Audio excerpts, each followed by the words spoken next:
말씀은 스가랴서가 되겠습니다. 스가랴서 8장이 되겠습니다.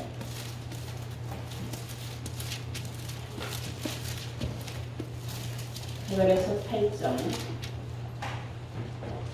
찾으신 줄 믿고 1절부터 공독을 하겠습니다.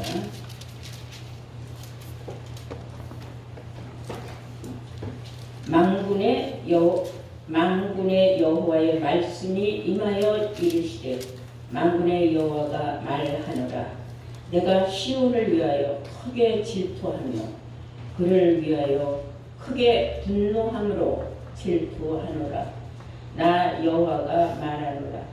내가 시온에 돌아왔은즉 예루살렘 가운데 거하리니 예루살렘은 진리의 성읍이라 일컫겠고 만군의 여호와의 산은 성산이라 일컫게 되리라. 만군의 여호와가 말하노라. 예루살렘 길거리에 늙은 지압이와 늙은 지엄이가 다시 앉을 것이라. 다 나이가 많으므로 각기 손에 지팡이를 잡을 것이요 그 성읍 거리에 동남과 동료가 가득하여 거기서 장난하리라. 아멘. 허락하신 하나님 말씀은 스가랴서 8장 1절에서 5절로의 말씀으로 제목은 성산에 거할 자 누구인가? 성산에 거할 자 누구인가? 여기서 말하는 성산은 하나님의 성산을 말하는 겁니다.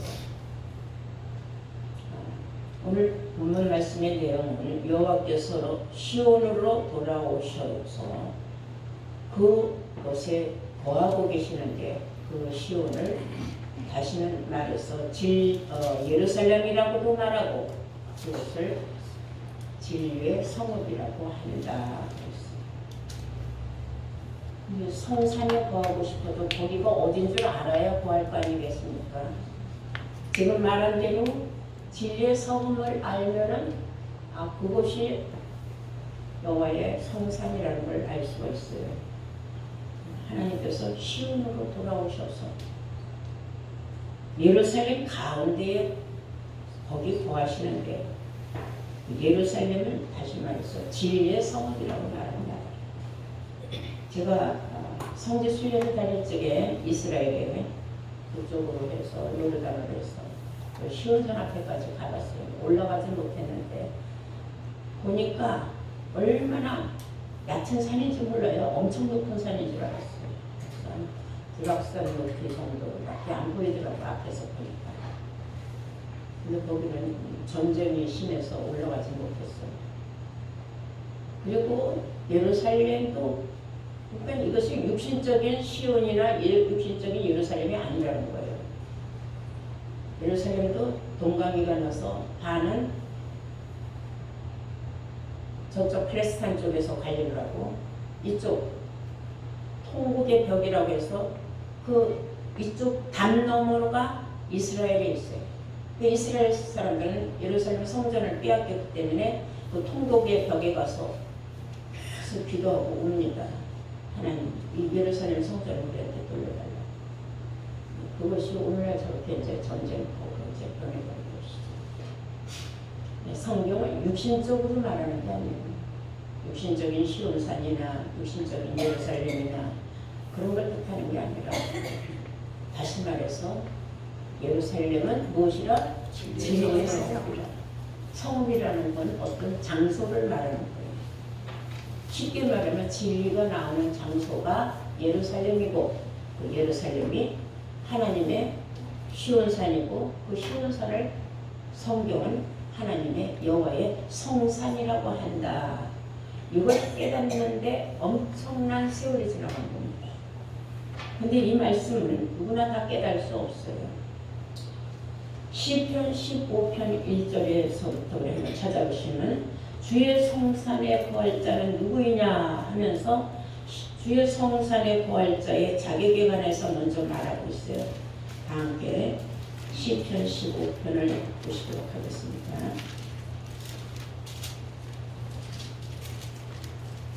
1절부터 보시면 여호와여 주의 장막의 유월자 누구오며 주의 성산에 거할 자가 누구니까? 주의 성산에 거할 자는 누구입니까? 첫째는 정직하게 행하며 공의를 일삼으며 그 마음에 진실을 말하며 그 혀로 참소치 아니하고 그 벗에게 행악지 아니하며 그 이웃을 해방하지 아니하며 그 눈은 망령된 자를 멸시하며 여호와를 두려워하는 자를 존대하며 그 마음에 서운한 것을 해로울지라도 변치 아니하며 별리로 대응치 아니하며 뇌물을 받고 무죄한 자를 해치 아니하는 자니 이런 일을 행하는 자는 영영이 요동치 아니하리이다. 아멘. 네. 첫째, 주의 성산에 갈 자격 있는 사람은 어떤 사람이냐? 정직해야 된다. 정직해야 된다. 거짓말을 해서는 안 된다. 여기서 말하는 하나님의 말씀의 정직은 성경 말씀에서 벗어나면 안 된다는 거예요. 성경 말씀 한 절 읽어놓고 세상 옷만 잡다 하는 이야기를 하면 그건 거짓말이에요. 하나님 말씀이 아니죠. 그래서 우리는 하나님 말씀에는 공의로운 하나님의 말씀, 진실된 하나님의 말씀, 처음부터 종말을 구하신 하나님의 말씀, 하나님이 이 세상을 어떻게 창조하셨으며 어떻게 마무리를 하시고 새하늘 새 땅을 만드시는가가 성경에 다 기록되어 있거든요. 그런 말씀을 성경에 기록된 대로 하나님의 백성들에게 알려줘서 그들이 확고한 믿음 생활로 확실한 소망을 가지고 그리고 하나님의 나라에 들어가는 그 믿음을 가질 때에 하나님이 보시는 온전한 믿음이라고 볼 수가 있는 겁니다. 그러므로 성경은 뭐라고 말을 하고 있느냐? 그 혀로는 참소치 아니한다. 참소한다는 것은 고소한다는 거예요. 고자질하고 이간질하고 친구 간에도 그런 일을 해서는 참소하는 혓바닥은 참 나쁜 혓바닥입니다. 우리가 하나님이 주신 좋은 말씀을 받고 선한 사람이 되었으면 선한 말을 해야지. 사람이 그 마음에 쌓은 대로 이래서 나간다 했어요. 악을 쌓은 사람은 악의 입으로 통하여 나가고 선을 쌓은 사람은 선이 나간다 했습니다. 이웃을 해방하지 않는다. 옆집, 앞집 뭐 이게 이웃 아니에요. 성경이 말하는 이웃은 내가 진리의 말씀을 전해줬을 때 그 말씀을 받은 사람 입장에서는 전해준 사람이 내게 이웃입니다. 그러니까 나를 진리의 말씀으로 인도하여 하나님의 성산으로 갈 수 있는 길을 인도하는 사람을 해방하는 일을 해서는 안 됩니다. 네, 우리는 이런 말씀을 놓고 볼 때에 사람이니까 사람에게 좀 서운하게 할 수도 있고 또 서운할 수도 있어요. 그렇다고 해서 그 이웃을 폐광하고 나쁘게 말하고 비난하고 그래서는 안 된다는 겁니다. 무슨 말씀인지 여러분들은 성경이 말하는 바를 이해를 하셔야 됩니다. 그리고 그 눈은 망령된 자를 멸시합니다. 망령된 자가 누구겠습니까? 성령을 거역하는 사람들은 다 망령된 자들입니다. 왜냐하면 거룩한 영을 회방하고 거룩한 영을 잘못했다고 말하는 그런 사람들은 바로 영이 망할 사람들이에요. 그래서 망령된 사람이에요. 이 망령된 자들은 멸시해야 돼요. 그것들을 불쌍하게 여길 필요가 없다는 겁니다. 그 눈은 망령된 자를 멸시하며 왜냐? 여호와를 두려워하는 자를 존대하며 하나님을 우습게 하는 사람이 있어요. 하나님한테 막말하는 사람. 그 벌을 다 몰아받으려고 우리가 머리를 다 하늘로 두고 있고 성경에 하나님이 얼마나 위대하시고 존귀하신 분인지 알았다면 목자로서 하나님을 함부로 평가해서는 안 되는 거죠. 우리는 하나님 말씀에는 아멘만 있을 뿐이라고 했어요. 그런데도 불구하고 여호와를 두려워하는 자들을 존대할 줄 알고 그래야 돼요. 하나님을 함부로 평가할 수 없는 그런 마음 가지고 하나님을 경외하는 사람들을 우리가 존중해줘야 된다. 저 사람 참 믿음 참 훌륭하다. 인정해줄 줄 알아요. 그래도 오늘날 어떤 이상한 교회 우리를 일으키는 정치적인 목사가 하는 말이 하나님도 나한테 까불면 죽는다 이런 말을 하는 말이지. 얼마나 그 메시지가 강했으면 막 텔레비에서 막 나오고 그랬겠어요. 그런 사람이 세계적인 선지자래요.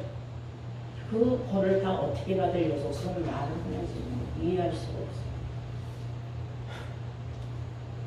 그런 사람은 살아있는 동안에 구비영화를 누릴지 모르지. 하나님께서 말하시는 그 지옥불에 그 사람 아마 1번 타자로 들어갈 겁니다. 저는 성경대로 말할 뿐입니다. 그리고 하나님을 믿으면 정직하라 그랬잖아요. 마음에 서운한 것은 해로울지라도 비운치 아니하며 다급할 때는 하나님 앞에 막 서원 기도를 해요. 하나님 이 문제만 해결해 주시면 이렇게만 해주신다면 나는 하나님 앞에 이렇게 하겠습니다. 이렇게 드리겠습니다. 그 문제가 해결되면 까맣게 잊어먹는 사람들이 있어요. 내가 언제 그런 기도를 했는가 생각도 안 하는 사람이 있어요. 그런데 하나님은 항상 소리 없이 들으시고 불꽃 같은 눈동자로 우리를 지켜보시기 때문에 소리 없이 들으시면 하나님께서는 다 꽂고 계신다는 겁니다. 그래서 서원 기도는 함부로 하는 게 아닙니다. 지킬 수 없는 서원은 해서는 안 되는 겁니다. 우리는 알게 모르게 하나님 앞에 서원 기도를 할 때가 많습니다. 여호와를 두려워하는 사람은 함부로 서원 기도하지 않습니다. 내가 하나님 앞에 서원 기도를 해놓고 지금 내가 지키지 않았다. 무슨 내 양심이 알 것입니다. 이런 일을 함부로 해서는 안 된다는 걸 알려드립니다. 그리고 우리 예수 믿는 사람들은 별일로 배금치 아니하며 이자 많이 받아먹고 어렵고 힘든 사람들 그 상황을 이용하는 그런 것이 있어서는 안 됩니다. 차라리 내가 도움을 주지 못할 망정 이렇게 큰 이자를 받아먹는 건 하나님이 원하지 않는 겁니다. 그리고 뇌물을 받고 무죄한 자를 해치 아니하는 자들이 있어요. 이쪽에서 돈 받아먹었다고 아무 죄도 안 지은 사람을 죄가 있다고 뒤집어 씌우는 그런 못된 짓을 해서는 안 됩니다. 그런 사람이 성산에 들어갈 자격이 없다는 겁니다. 그러므로 성경은 말하기를 뇌물을 받고 무죄한 자를 해치 아니하는 자니 만약에 이런 일을 행하는 자는 영영이 요동하지 아니하리. 이런 사람은 죗값을 꼭 받게 돼 있다. 요동할 수가 없다. 요동칠 수가 없다. 죗값을 받기로 고정되어 있다.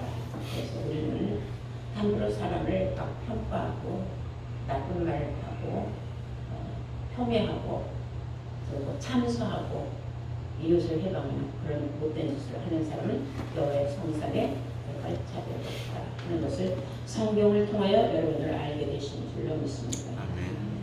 하나님께서 뭐라고 하시는지 아십니까? 하나님과의 언약을 지킨 자들마다 하나님께서는 성산으로 인도하여 주시겠다. 그래서 이사야서 56장 보시기 바랍니다.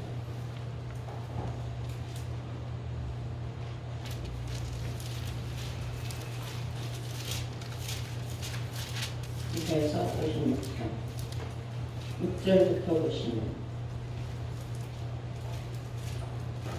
또 나 여호와에게 연합하여 섬기며 나 여호와의 이름을 사랑하며 나의 종이 되며 안식일을 지켜서 더럽히지 아니하며 나의 언약을 굳게 지키는 이방인마다 내가 그를 나의 성산으로 인도하여 기도하는 내 집에서 그들을 기쁘게 할 것이며 그들의 번제와 희생은 나의 단에서 기꺼이 받게 되리니 이는 내 집은 만민이 기도하는 집이라 일컬음이 될 것임이니라.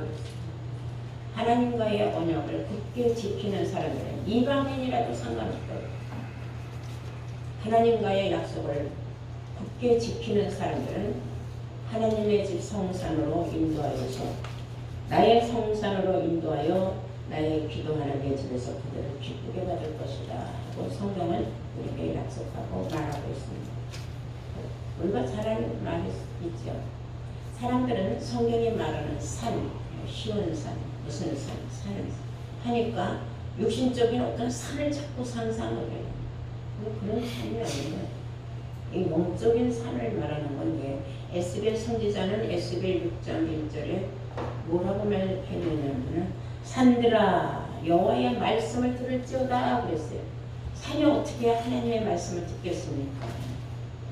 하나님의 말씀을 들을 수 있는 또 이사야서 55장 11절에는 산들마다 나무들마다 박수를 치며 여호와를 찬양할 것이다 이런 말씀이 또 있어요. 산에 나무들이 있는 건 맞아요. 그렇죠? 그것은 그 교회의 하나님의 백성들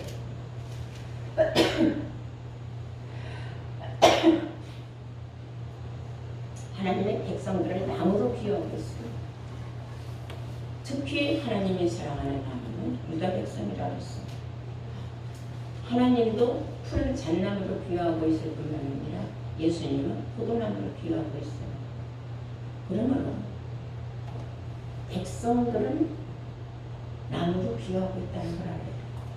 나무가 많은 곳은 산이기 때문에 다시 말해서 하나님의 백성들이 모여있는 것을 우리는 교회라고 하는 줄로 있습니다.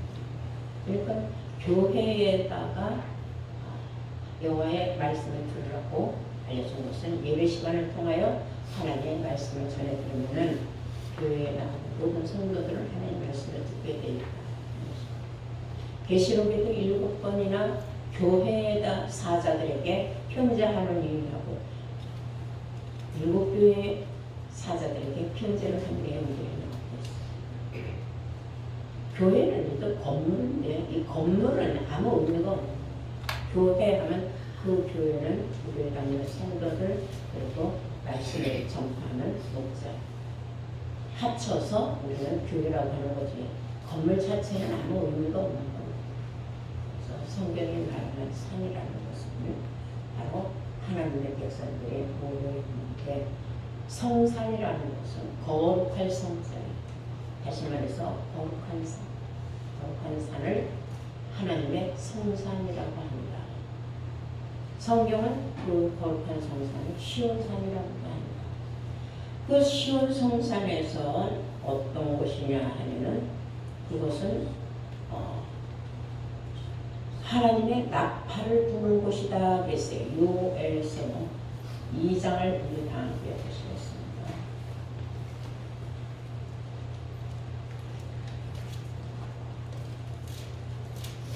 요엘서 2장 1절부터 보시겠어요. 시온에서 나팔을 부르며 나의 성산에서 호각을 불어 이 땅 거민으로 다 떨게 할지니 이는 여호와의 날이 이르게 됨이니라. 이제 임박하였으니 곧 어둡고 캄캄한 날이요 빽빽한 구름이 낀 날이라. 새벽빛이 산 꼭대기에 덮인 것과 같으니 이는 많고 강한 백성이 이르렀음이니라. 시온에서부터 나팔을 부른다. 하나님의 성산에서 호각을 분다. 자, 호락이 푹 불면 사람들이 일단 모이죠. 나팔 부르면 나팔 소리 나는 곳으로 사람들이 또 모여가게 되어 있습니다. 시온에서 나팔을 불고 성산에서 호각을 분다. 다 같은 내용입니다. 여기서 말하는 나팔은 육신적으로 우리가 부는 어떤 악기 나팔이 아닙니다. 사람이 말을 하면 말 같지 않은 말을 하는 동안 그 개나팔 좀 그만 불어라. 누가 그렇게 말했어요. 나팔 소리도 올바른 나팔 소리가 있고 거짓 나팔 소리가 있고 나팔 소리를 잘 불어요. 하나님의 말씀을 선포하는 것을 나팔이라고 합니다. 호각 소리 부르면 다 호루라기 소리에 다 달려오지 않습니까? 하나님 성산에서 호각을 불면 하나님의 백성들은 다 모여들게 되어 있습니다. 그때가 어느 때이냐 하면은 어둡고 캄캄한 날이요 빽빽한 구름이 낀 날이 될 것이다 하고 성경을 말하고 있어요. 왜 그렇게 하시느냐? 그날에 하나님께서 옳지 못한 사람들은 다 벌 주시기 위해서요.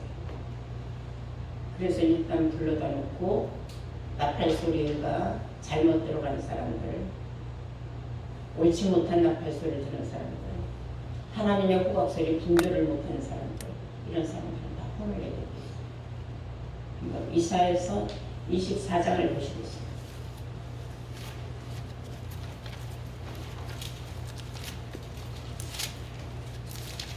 이사야서 24장 21절 보시겠습니다.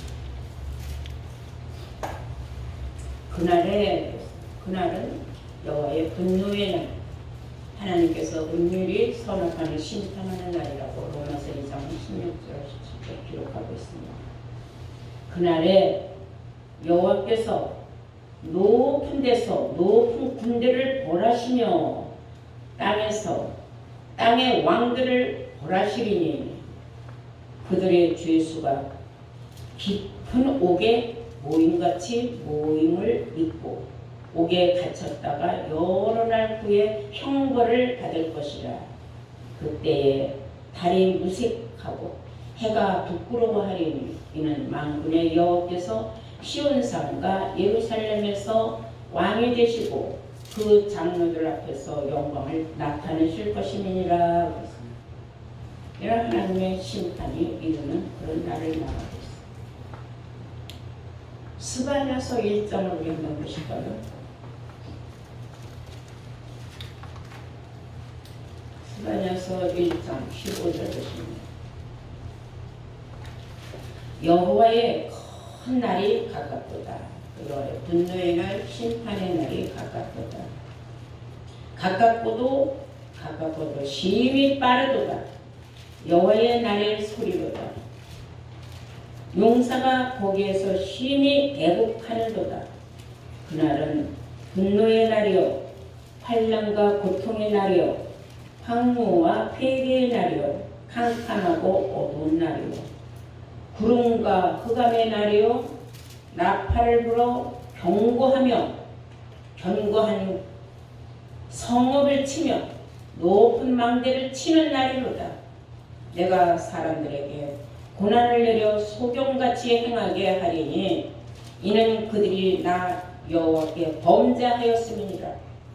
또 그들의 피는 흘려져서 티끌같이 되며 그들의 살은 분토같이 될지라. 그들의 은과 금이 여호와의 분노의 날에 능히 그들을 건지지 못할 것이며 이 온 땅이 여호와의 질투의 불에 삼키우리니 이는 여호와가 이 땅 모든 거민을 멸절을 하되 놀랍게 멸절할 것임이니라. 그래서 하나님의 심판의 날에 이게 상황이 이렇게 됩니다. 그때는 은과 금, 즉 황금, 돈, 재물, 재산 아무 의미가 없다는 거예요. 그거로 구원받을 수가 없다는 거예요. 지금이 바로 구원받을 때입니다. 하나님의 성산으로 인도함을 받는 정직한 사람들, 여호와의 나팔 소리에 여호와의 호각 소리, 이건 나를 부르는 소리다, 이건 나를 빨리 모이라는 소리다, 이런 걸 분별하여 들을 수 있는 사람. 그런 걸 무시하고 자기네들이 높은 망대에 있다, 높은 성을 쌓아놓고 자기네들이 아무리 어마어마한 성벽을 높게 쌓다 할지라도 하나님이 부시는 건 순간적이다. 그냥 부시기만 하면 그들에게 어마어마한 심판을 내리신다는 사실을 우리는 알아야 될 줄로 믿습니다. 하나님의 성산에는 입맞은 자들이 있는 곳이에요. 계시록 7장 4절을 보시면 입맞은 자들의 수를 들으니 14만 4천이라고 했어요. 입맞은 자들. 인이라는 건 도장이에요. 하나님 앞에 도장을 맞았다 하는 것은 인정받았다는 거예요. 실상 어떤 도장을 팡 찍었다는 건 아니에요. 우리가 매매 계약서를 해도 도장을 찍지 않습니까? 그 서로 간에 문서로 인정하는 거예요. 아무 도장 찍어서 소용없어요. 인건 도장 찍어요. 하나님이 인정하는 도장, 즉 하나님의 진리의 말씀의 도장을 받아야 됩니다. 그래서 세상 끝날에는 전신갑주를 입으라는 것은 발끝에서 머리끝까지, 즉 이마에다가 인침을 받는 건데, 이마는 머리 최고 중요한 부위예요. 이 머리가. 그거는 발끝에서부터 하나님의 말씀으로 전신갑주를 하라는 뜻입니다. 그것이 이마에 인침을 받은 사람들은 자동적으로 전신갑주를 입게 되는 것입니다. 계시록 14장 1절에서 5절까지 쭉 보시면 그 입맞은 자들은 어떤 자들인가에 대해서 잘 나와 있어요. 다음 편에 한번 보시겠어요? 계시록 14장입니다.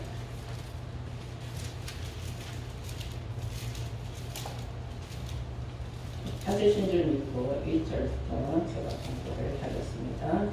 또 내가 보니 보라, 어린 양이 시온에 섰고 그와 함께 14만 4천이 섰는데 그 이마에 어린 양의 이름과 그 아버지의 이름을 쓴 것이 있도다 그랬어요. 하나님의 성산에 들어올 수 있는 자격을 가진 인침받은 사람들은 다 이마에 하나님의 이름과 어린 양의 이름이 있다. 이건 지금 잘못 알아가지고 어린 양이 무조건 예수라고 생각하는데, 예수가 자기 이름을 자기 이마에 왜 쓰겠어요? 하나님 이름만 쓰는 거죠. 이것은 하나님께서 정말에 성산에 하나님이 돌아오실 때에 하나님이 직접 우리를 치료하는 게 아니에요. 하나님은 항상 선지자를 통해서 하나님의 말씀을 선포하시고 치료하게 하셨어요. 그래서 시기와 때를 따라서 선지자를 세상에 보내신 겁니다. 예수님이 세상에 오셔서 하신 말씀 중에 뭐라고 했어요? 나는 내 아버지 것을 다 가지고 왔다 하지 않았어요? 아버지 걸 가지고. 그러면 예수 안에는 누가 있어요? 아버지가 있습니다. 그러면 세상 끝날에 우리가 하나님의 성산으로 인도받는 사람들은 우리가 이마에 누구 이름과 누구 이름이 있어야 돼요? 하나님의 이름, 예수님의 이름이 있어요. 보니까 또 내가 보니 보라, 어린 양이 시온산에 섰고 그와 함께 14만 4천이 섰는데, 그와 함께 하는 것은 14만 4천 인침받은 사람들을 인도하는 자, 그 이마에 어린 양의 이름과 그 아버지의 이름을 쓴 것이 있도다.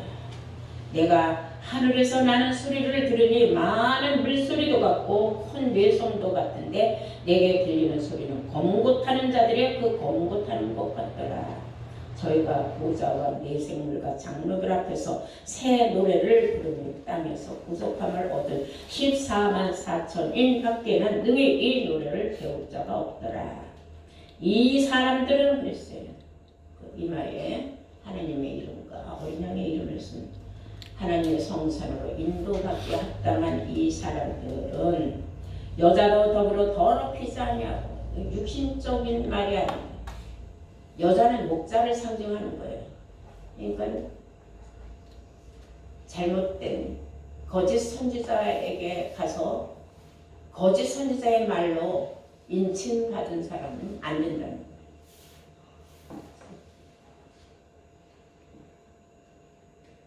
구속함을 얻은 14만 4천 밖에는 이 노래를 부를 수가 없다. 14만 4천만이 새 노래를 부른다. 그래서 우리가 가지고 있는 찬송과 새 노래가 아니에요.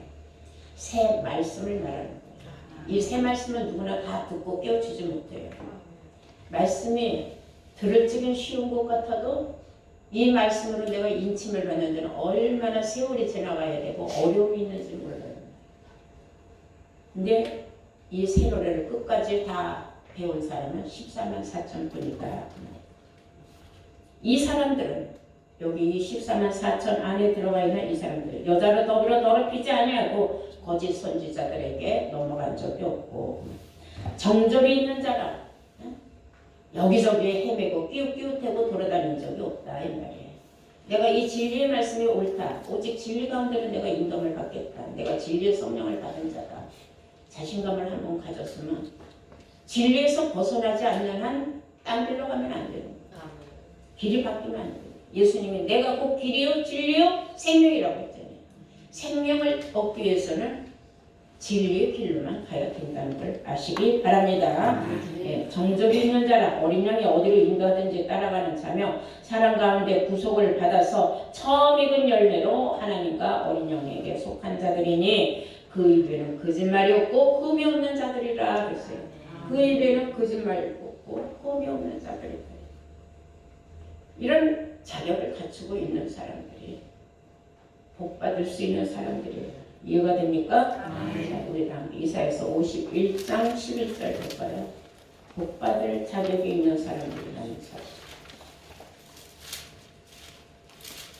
이사야서 51절.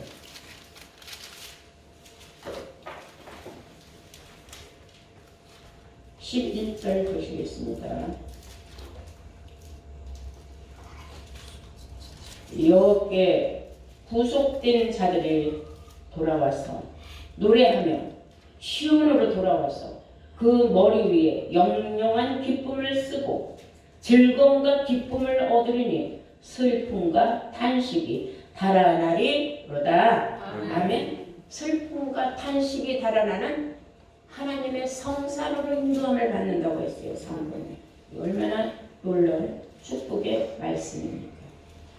이사야서 14장 32절 하나 더 보실까요?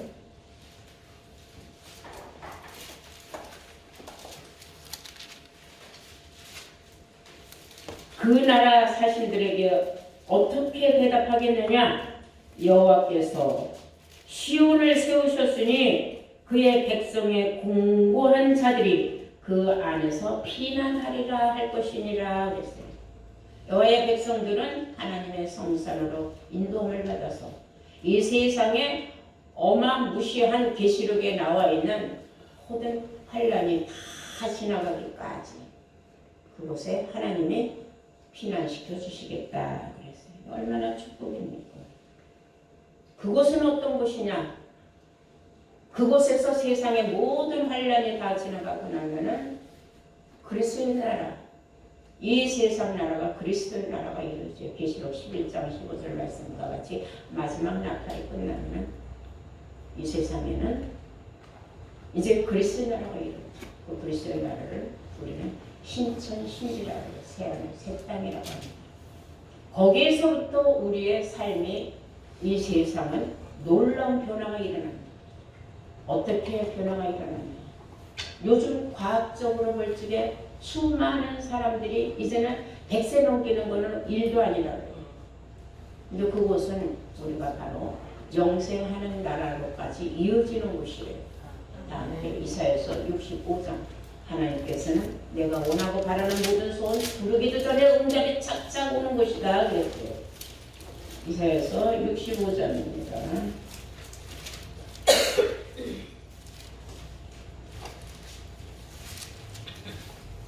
찾으신 줄 믿고 19절부터 보시겠습니다. 내가 예루살렘을 즐거워하며 나의 백성을 기뻐하리니 우는 소리와 부르짖는 소리가 그 가운데서 다시는 들리지 아니할 것이며 거기는 날수가 많지 못하여 죽는 유아와 수완이 차지 못한 노인은 다시는 없을 것이다. 곧 100세에 죽는 자가 아이겠고 100세를 못 되어 죽는 자는 저주받은 것이다. 100살도 못 되고 이웃집 아이가 죽었대. 걔 몇 살인데? 올해 아마 99살 됐을걸. 내년에 100살 될 텐데 죽었대. 왜 죽었을까? 왜 죽어요? 성경에 기록된 대로 이루어지는 거예요. 그 사람이 100% 인침을 못 받고 그 안에 용케 제대로 들어왔다가 결국은 죽을 수밖에 없는 거예요. 그래도 그만큼 그곳의 맛은 봤으니까 좋겠지만은 수많은 사람들은 쌩쌩하게 사는데 죽는 그 사람 마음을 얼마나 억울하겠습니까? 성경은 그런 사람을 아이라고 했어요. 100살도 못 되어 죽는 아이는 없을 것이다. 근데 죽었단 말이에요. 100세도 못 되어 죽는 자는 어떤 자다? 저주받은 자다.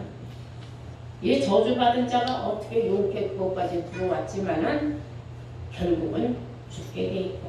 죽음을 피할 길이 없다.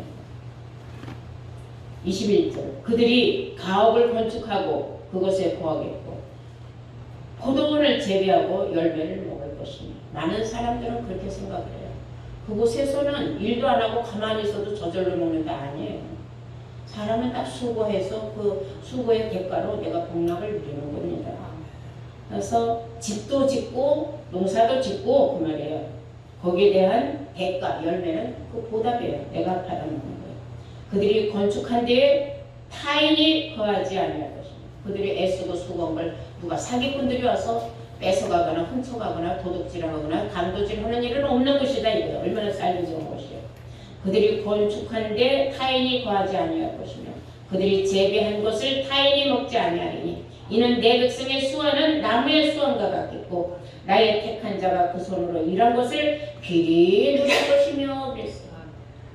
그들의 수고가 헛되지 않겠고 그들의 생산한 것이 재난에 걸리지 아니하리니 그들은 여호와의 복된 자의 자손이요 그 소생도 그들과 함께 될 것임이니라. 그곳에서 태어난 아이들은 그냥 자동으로 그냥 복을 그냥 그대로 누리는 거예요. 그들이 부리기 전에 내가 응답하겠고 그들이 말을 마치기 전에 내가 들을 것임이니라. 부리기 전에 응답한대요. 어머 나 이거 해다 볼 때 이게 필요한데 하면 벌써 내 앞에 와서 준비되어 있는 그런 것을 우리가 소망을 두고 가는 거예요. 소망이 뭔지도 모르고 맨날 믿음, 소망, 사랑 떠드는데 아무 의미 없는 거예요. 참 소망은 바로 이런 것입니다. 우리의 믿음을 이런 것을 향하여 달려가는 거예요. 그것이 참 믿음이요, 참 소망입니다. 그곳에서 우리가 사랑만 하면 되는 거예요. 왜냐하면 여기서 누구를 괴롭히는 사람이 하나도 없어. 괴로운 담에서 탄식하는 사람도 없어. 부르짖는 사람도 없어. 우는 사람도 없어. 그래서 모든 게 다 좋아. 필요한 건 하나님 앞에 기도도 하기 전에 하나님 나 그거 하기도 전에 벌써 내 앞에 하나님 믿고 부르기 전에 응답하는 것이다. 이런 것을 향하여 우리 모두가 다 소망을 걸고 우리가 달려가는 하나님의 성상 그곳에 거할 자가 누구이뇨? 바로 여러분들과 제가 갈 수 있는 줄로 믿습니다. 네 감사합니다. 오늘 말씀